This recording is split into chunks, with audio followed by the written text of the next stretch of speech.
यो चाहिँ टोटोलाको फुल हो। यो चाहिँ यस्तो हुन्छ, यो चाहिँ यसरी खानुपर्छ, काटेर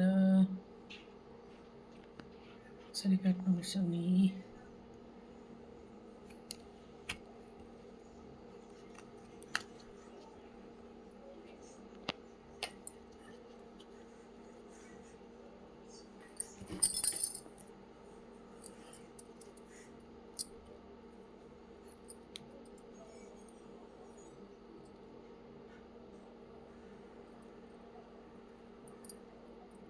यसको बिच चाहिँ खानु हुँदैन, यसरी फ्याँक्नुपर्छ हो।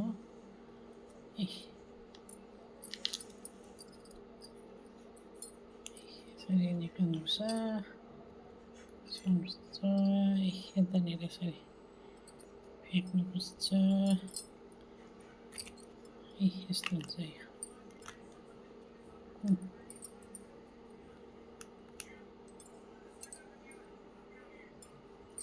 यो चाहिँ खानु चाहिँ एकदमै राम्रो।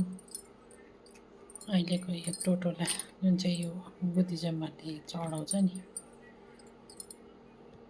पूजाआजा सबै उयसमा चाहिँ अब तिर चढाउँछ टोटोलाको फुल। यसको चाहिँ बिज चाहिँ चढाउँछ। यो फुल चाहिँ खानुपर्छ के, एकदमै राम्रो। तपाईँले पनि खानुभएको होला है।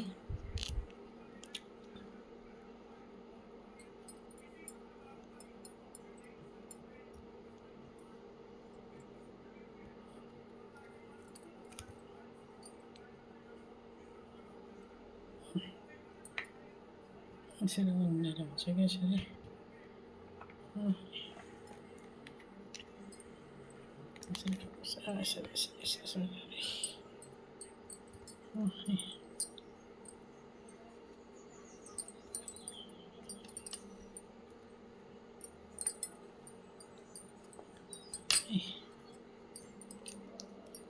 निकाल्नुपर्छ। यसरी यो चाहिँ खानु हुँदैन है, यो चाहिँ फ्याँक्ने हो, यो चाहिँ खाने।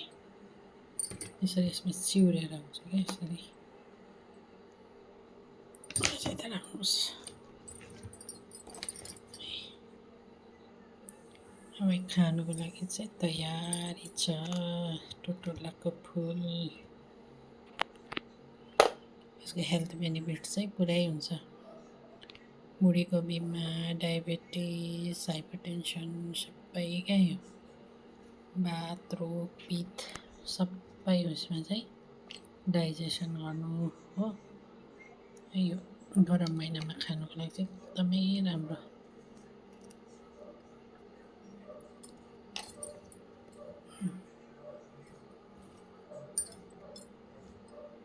यसरी खानुपर्छ है।